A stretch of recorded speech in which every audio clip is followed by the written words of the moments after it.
Olá, seja muito bem-vindo, seja muito bem-vinda. Eu sou a Gabriela Varela, esse é o Videocast em Detalhes. E aqui, sempre com um convidado, com uma convidada, a gente analisa uma temática ou uma notícia importante do momento.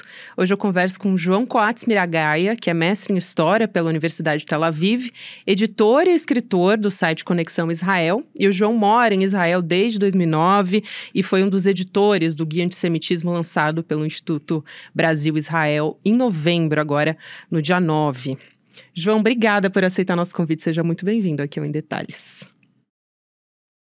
Obrigado pelo convite, o prazer é todo meu. João, a gente teve o Dia Internacional contra o Fascismo e Antissemitismo justamente no dia 9, né? Como eu disse, que foi quando foi lançado esse guia contra o antissemitismo, né? Pelo Instituto Brasil-Israel, que é voltado para toda a sociedade poder ter acesso. E aí eu te pergunto primeiro, de maneira geral, qual que é o objetivo do guia? Que tipo de dúvidas importantes o guia esclarece? Bom, o objetivo do guia, na verdade, é a gente trazer o debate sobre o antissemitismo para os círculos mais populares possíveis no Brasil, enfim, no mundo que fala português, né? A gente sentiu a necessidade de produzir um material que pudesse trazer à luz alguns conceitos que parecem que são pouco compreensíveis pela sociedade brasileira de maneira geral, enfim, que quando se refere a antissemitismo, né, ou a questões relacionadas ao judaísmo de maneira geral, a gente entendeu que carece de base, carece de fontes, e o debate ele precisa, enfim, ser enriquecido por conteúdo. E a gente tentou fazer um guia da maneira mais didática possível, de maneira que a gente pudesse explicar a história do antissemitismo, o significado do antissemitismo, como ele se vê hoje no mundo, como ele se vê hoje no Brasil, como lidar com o antissemitismo, para que a gente proponha esse debate perante a sociedade. Então, o principal objetivo, obviamente, é combater o antissemitismo através de um debate enriquecido por conteúdo. E eu acho importante esclarecer um ponto importante aqui que eu já ressalto, que o guia ele não considera uma crítica, ou críticas, melhor dizendo, ao governo de Israel como antissemitismo, né? Como é que a gente diferencia o preconceito? Eu acho que tem muita gente confundindo nesse momento o preconceito da crítica, né? Que precisa ser contundente ao que está acontecendo em Gaza, mas, enfim, trazer esse esclarecimento, né, de que uma coisa não tem a ver com a outra, João. Um dos pontos que o guia aborda é a diferenciação e a relação, melhor dizendo, entre o antissemitismo e o antisionismo, que são dois conceitos diferentes, mas que em determinados momentos eles se misturam, enfim, e se complementam e se manifestam de maneira conjunta, digamos assim. Okay? O antissemitismo e o antisionismo eles não são a mesma coisa. Okay? Inclusive, dentro das comunidades judaicas, desde o surgimento do movimento sionista, a gente teve grupos no seio do judaísmo que eram contrários à ideia de que o povo judeu necessitava de um Estado nacional. Okay? Então, é evidente que o antisionismo, como conceito, ele não é sinônimo de antissemitismo. Okay? O que o guia ele tenta trazer como conceito, e a gente trabalha com dois conceitos básicos, que é o conceito da Liga Antidifamação, a ADL, e o conceito do Instituto Nexus, okay? E que nesses dois conceitos que a gente trabalha existe essa semelhança. O que significa, o que é o antissemitismo por base? O que tem em comum todos os atos antissemitas? É que eles atacam o judeu, ou o judaísmo, ou o elemento judaico, por ser judaico. Então, quando o antisionismo, ele também é antissemita.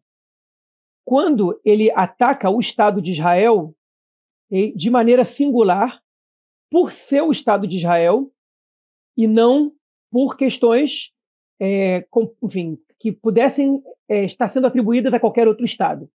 Ou seja, a negação do direito do povo judeu à autodeterminação nacional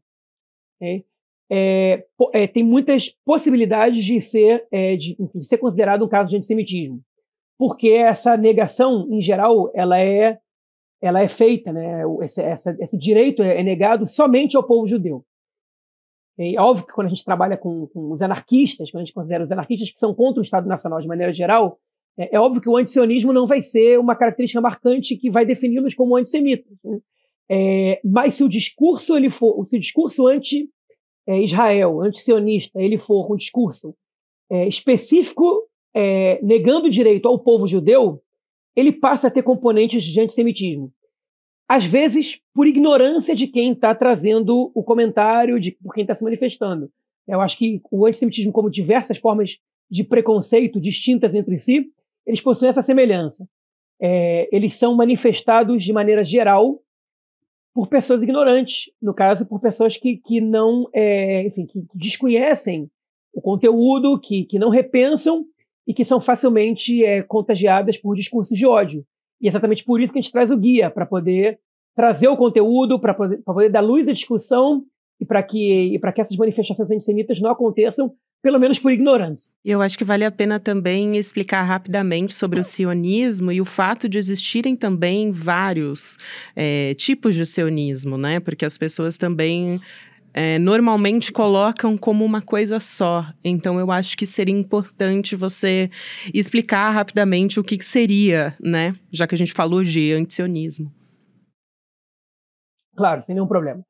O sionismo é um movimento que surge no fim do século XIX, dentro das comunidades judaicas, em especial da Europa centro-oriental, que era uma tentativa de responder ao que a gente chama da questão judaica, que é o fato de os judeus, a partir do momento que ganharam o direito de ser cidadãos e de serem incorporados pelas sociedades europeias naquele momento, a partir da Revolução Francesa, e isso foi caminhando e se espalhando pelos outros países da Europa, ao mesmo tempo que os judeus eles receberam a cidadania, o advento da cidadania finalmente chegou aos judeus, que sempre foram isolados, nunca tiveram direitos semelhantes aos outros povos nos países onde habitavam até então.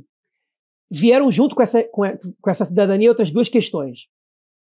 A primeira delas é uma questão referente à identidade judaica. O judeu, que durante toda a história ele se comportou como membro de uma nação, no caso a nação judaica, até por ser excluído de todos os projetos nacionais, ou proto-nacionais até então, ele agora tinha que decidir se ele era parte da nação francesa, da nação alemã ou da nação russa, ou se ele era membro da nação judaica, e se ele ia viver de acordo com as leis judaicas, que sempre nortearam sua vida até então, ou se ele ia aceitar as leis nacionais e se emancipar e abrir mão da sua identidade nacional judaica para se incorporar a essas nações. E a outra razão que impulsionou também a criação do sionismo é o próprio antissemitismo, que é o fato de mesmo os judeus que decidiram fazer parte da sociedade como cidadãos franceses, alemães, russos e etc., sofreram através do antissemitismo moderno, que via o judeu como um estrangeiro por definição.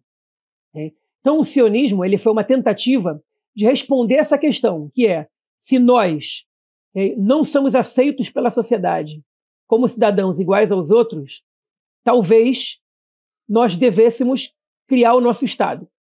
E dentro do sionismo a gente tem diversas ramificações, né?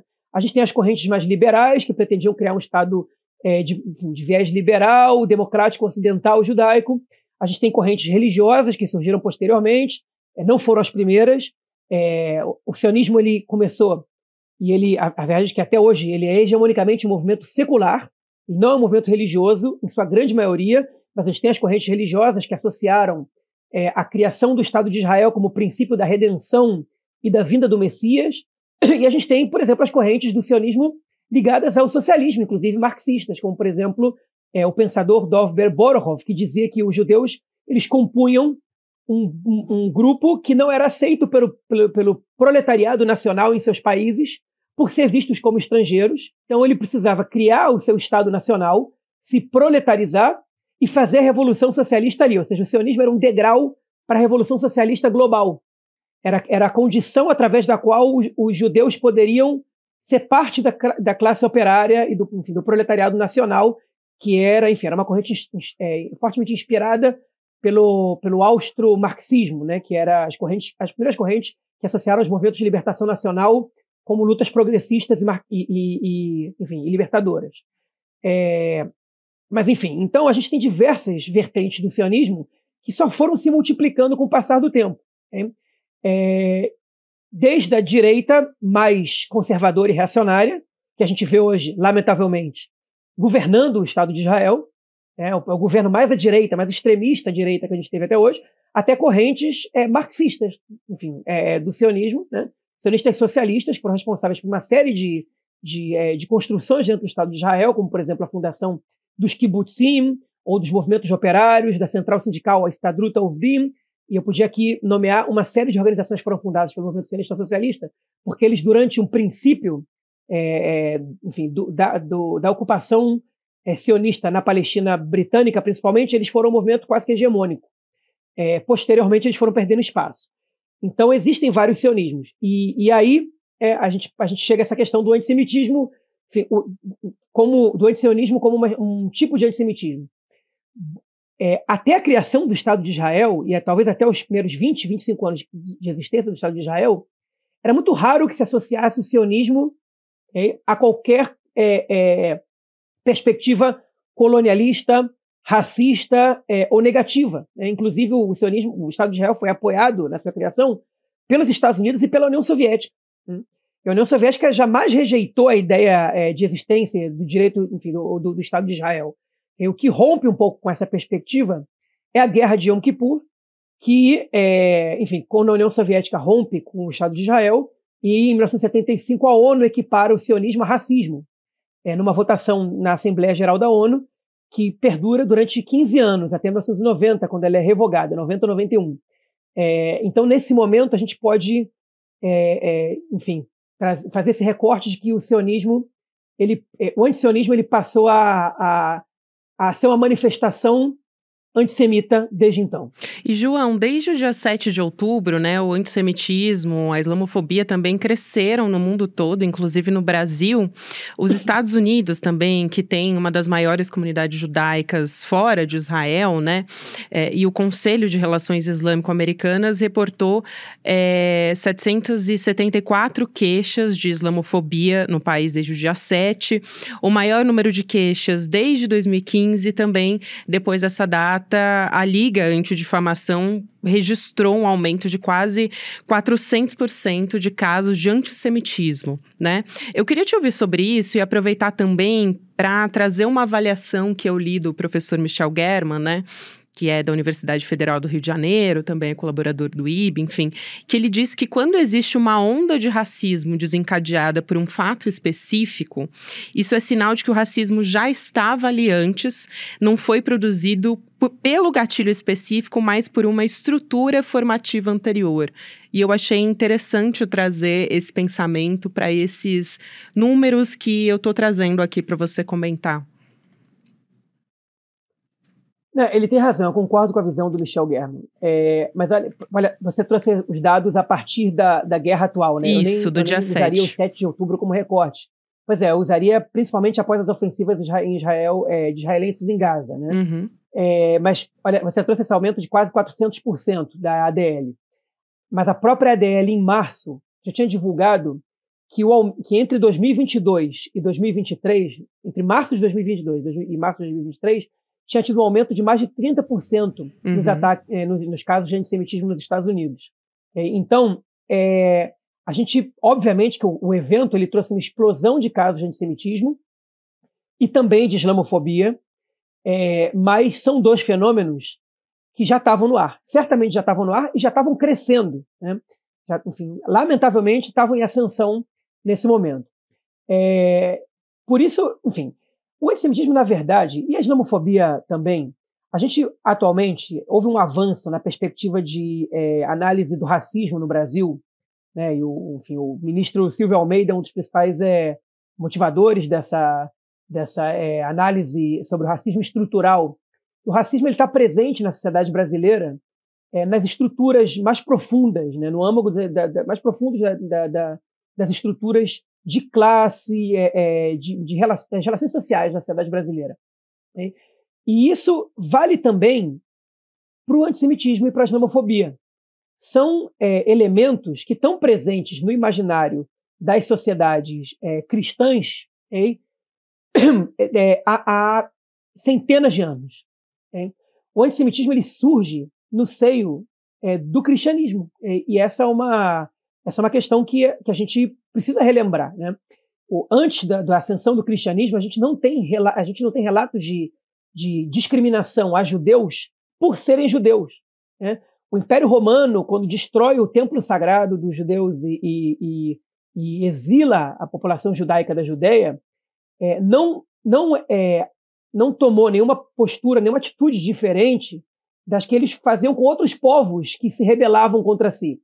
O cristianismo traz a ideia do judeu deicida, do judeu que recusou Jesus, né? E depois o matou, né? E não todo o cristianismo, mas surgiu dentro do cristianismo e se desenvolveu dentro do cristianismo. E por mais que no século XX, especialmente, a Igreja Católica tenha pedido perdão pela Inquisição e por outras diversas formas de perseguição ao povo judeu ao longo da história, o antissemitismo está entranhado nas sociedades cristãs. A ideia do judeu deicida, do judeu que não aceitou Cristo, e posteriormente as evoluções desse conceito para o judeu conspiracionista, para o judeu usureiro, né, para o judeu que visa o lucro e está interessado, enfim, nos ganhos econômicos acima de qualquer coisa, não podem ser apagados com 2, 3 medidas governamentais ou com a criminalização simplesmente do conceito. Da mesma maneira que o racismo ele não vai ser totalmente eliminado com um sistema de cotas. Isso é muito mais que isso. É um passo importantíssimo, mas para você resolver uma questão estrutural, é necessário todo um projeto educacional de desconstrução da narrativa preconceituosa que vai demorar décadas, se não centenas de anos, para que sejam resolvidos. Então, esse guia ele é uma dessas tentativas que a gente tem de trazer o debate para essa perspectiva de que a gente tem que começar a desconstruir essa questão estrutural. Então, o mesmo vale para a islamofobia. Eu estou me focando aqui no caso do antissemitismo, mas a islamofobia também está presente no seio das sociedades cristãs. Evidentemente que o antissemitismo e a cristofobia também estão presentes nas sociedades muçulmanas por outras razões, enfim. E isso poderia ser debatido aqui. Mas no caso do Brasil, por exemplo, que é o lugar onde a gente está divulgando esse guia, o contexto é esse. E aí, pensando nesse contexto de Brasil também, o que pode ser feito para denunciar formalmente casos? Tem a Lei Federal Antirracismo, que é de 89, por exemplo, que diz que é crime, inclusive, veicular símbolos do nazismo para fins de divulgação. Isso contempla casos de antissemitismo? É o suficiente? Não é? É o que existe? Como que isso pode ser denunciado, João? Olha, o antissemitismo, lá nos anos 90, através de uma discussão no STF, ele foi equiparado a crime de racismo. Okay? Uma discussão muito interessante que enfim, é interessante ser acompanhado, inclusive até hoje, né? Uhum. Um dos debates que aconteceu naquele momento, eu não me lembro agora o nome dos ministros, mas um ministro alegou que o antissemitismo não pode ser equiparado a racismo porque judeu não é raça. Okay? E a resposta que outro ministro deu foi que quem define o que é raça é o racista, né? Não é o membro do grupo. Porque o princípio do racismo é que ele transforma o outro grupo como uma raça inferior. E enfim, o STF formou maioria naquele momento para equiparar o crime de antissemitismo como equivalente ao crime de ódio racial. Então, está tipificado, né? Existe jurisprudência. E as mesmas leis que valem contra o racismo, pelo menos na esfera criminal, elas também valem para o antissemitismo no Brasil.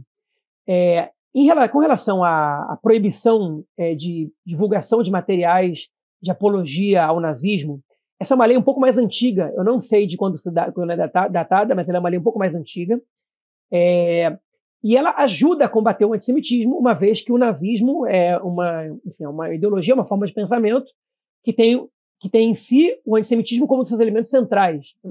Então, ajuda, evidentemente, a combater. Não é suficiente. A esfera criminal ela não é suficiente para combater um problema estrutural. Ela é super importante, mas isso não pode parar aí, né? Caso fosse o crime de racismo, o crime de homofobia, ou LGBTfobia, ou a Lei Maria da Penha, seriam suficientes para a gente coibir totalmente os crimes, enfim, de misoginia ou de agressão à mulher, de violência contra a mulher, ou LGBTfobia, ou racismo. Lamentavelmente não é o caso, né? A criminalização, ela é uma ferramenta entre muitas e ela está longe de ser suficiente. João, eu quero aproveitar também você aqui como editor do Conexão Israel e fazer duas perguntas em uma, na verdade, né? Mas primeiro eu queria saber a sua visão, por exemplo, o jornal israelense, o Haaretz, faz críticas muito contundentes ao governo de Benjamin Netanyahu, né? E como você está enxergando a cobertura da imprensa hegemônica, aqui no Brasil principalmente, acho que a gente pode fazer esse recorte sobre o governo de Netanyahu em comparação à imprensa local, né, em Israel. E aí eu quero aproveitar e trazer uma pesquisa do Jerusalem Post, mostrando que 86% dos israelenses culpam Benjamin Netanyahu pelo ataque especificamente do dia 7 de outubro. E também, inclusive, acho que foi um material que você mesmo elaborou para o IB, mostrando pesquisas recentes de que a maioria da população israelense quer a saída do Netanyahu do poder e mais da metade quer isso agora, mesmo durante a guerra. E aí, popularmente falando, me parece que ele não tem realmente apoio dos cidadãos, né, israelense. Mas e politicamente? Você acha que é factível o parlamento, por exemplo, votar uma moção de desconfiança ao governo? A saída do Netanyahu seria o único caminho para colocar fim ao conflito? Porque já dura mais de 70 anos. Então, queria a sua opinião sobre essas duas vertentes, né? A política hoje do Netanyahu, né? E sobre o desgaste em relação à imagem dele ou não, o fortalecimento, né? Queria ouvir sua avaliação. E também sobre a cobertura da imprensa. Olha, sobre a cobertura da imprensa, eu acompanho de longe a imprensa brasileira, enfim, a mídia de maneira geral, né, reportando o conflito. Então, é um pouco, eu acho que a minha visão ela é levemente falha em relação a esse ponto, comparado a vocês que estão no Brasil e estão próximos a isso. Agora, enfim, aconteceu algo que eu não estava acostumado pessoalmente, né, que foi que eu fui convidado muitas vezes a participar de diversos programas jornalísticos para trazer uma visão de dentro de Israel sobre o que estava acontecendo aqui. E isso, ao que eu me lembro, quando eu morava no Brasil, eu morei no Brasil até 2009, depois morei entre 2018 e 2020 por quase 2 anos, não era algo comum de acontecer.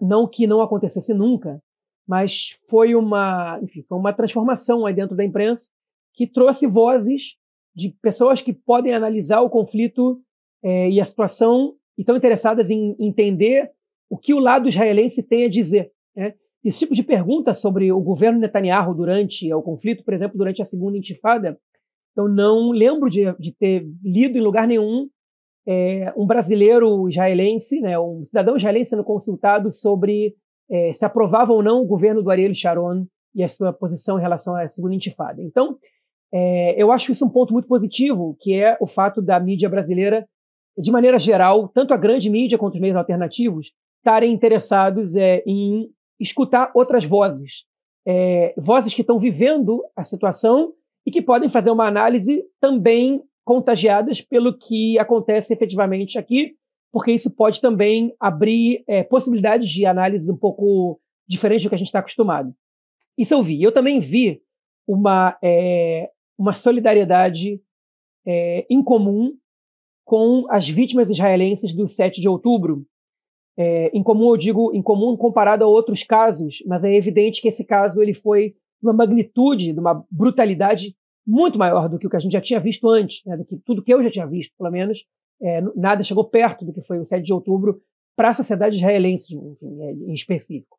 Então, naquele momento, acho que isso aconteceu no mundo inteiro. Na verdade, o Brasil repercutiu o que o mundo inteiro, ou a grande maioria do mundo, também repercutiu, que foi uma solidariedade em relação à população israelense pelos atos de brutalidade, que aos poucos, naturalmente, foi sendo deixado para segundo plano, porque os ataques em Gaza foram tomando as manchetes, como não poderia deixar de ser, né? Os mortos agora estão do outro lado, os ataques estão acontecendo do outro lado, não que não existam ataques ainda a Israel, Todos os dias caem foguetes aqui e diminuíram bastante nos últimos 2, 3 dias, mas até então era uma chuva de foguetes também muito maior do que a gente já tinha visto, mas ainda assim é óbvio que as atenções do mundo vão se voltar à faixa de Gaza no momento, e isso está corretíssimo, na minha opinião. Sobre a relação entre Netanyahu e a sua popularidade, é importante a gente dizer, a impopularidade do Netanyahu, a baixa popularidade dele, ela já estava presente na sociedade israelense, ela já era vista antes do conflito. Né? O Netanyahu, por conta de um governo ultra-radical de extrema-direita, com deputados e ministros extremistas religiosos, que flertam com o fascismo, ou se é que não podem ser considerados fascistas, já estava colhendo frutos podres dos seus feitos ou não feitos nesse governo, né, pela sua inadmissão. E a reforma judicial que o governo estava tentando emplacar também estava trazendo uma rejeição muito grande, estava gerando uma rejeição muito grande da população em relação ao governo. Havia uma divisão da sociedade muito acentuada, e houve uma crise econômica, uma crise política, tudo isso acontecendo ao mesmo tempo. E o massacre do 7 de outubro, ele acontece nesse contexto. Um governo que já era impopular, que já era muito menos legítimo do que quando foi eleito há 10 meses antes do massacre, né?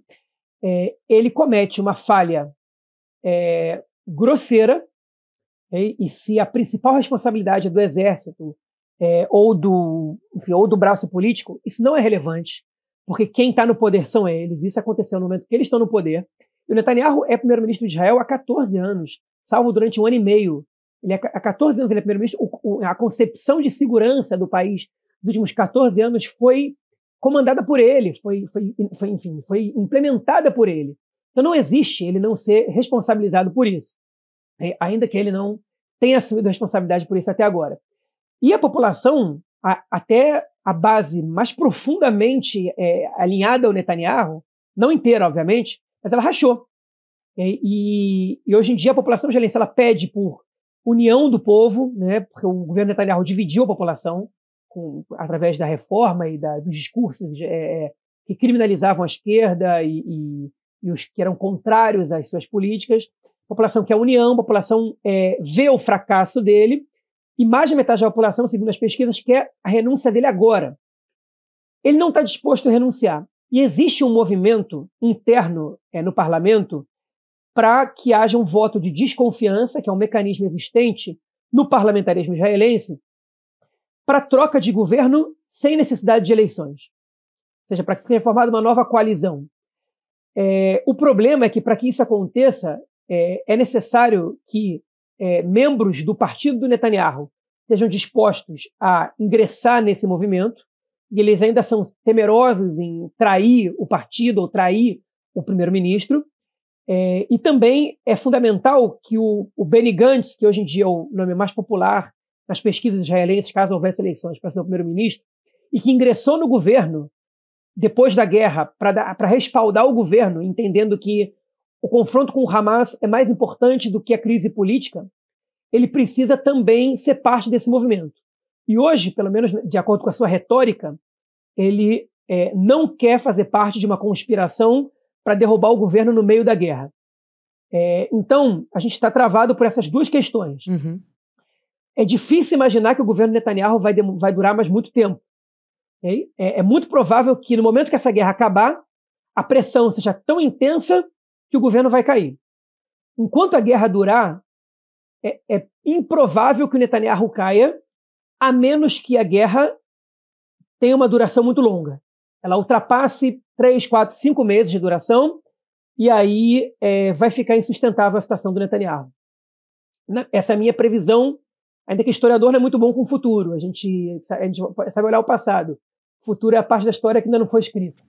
João, quero muito agradecer a sua presença aqui. O João Coates Miragai é mestre em História pela Universidade de Tel Aviv, editor, escritor do site Conexão Israel e também foi um dos editores do Guia Antissemitismo do Instituto Brasil-Israel, agora em novembro. Um abraço, seja sempre muito bem-vindo aqui ao Em Detalhes, João.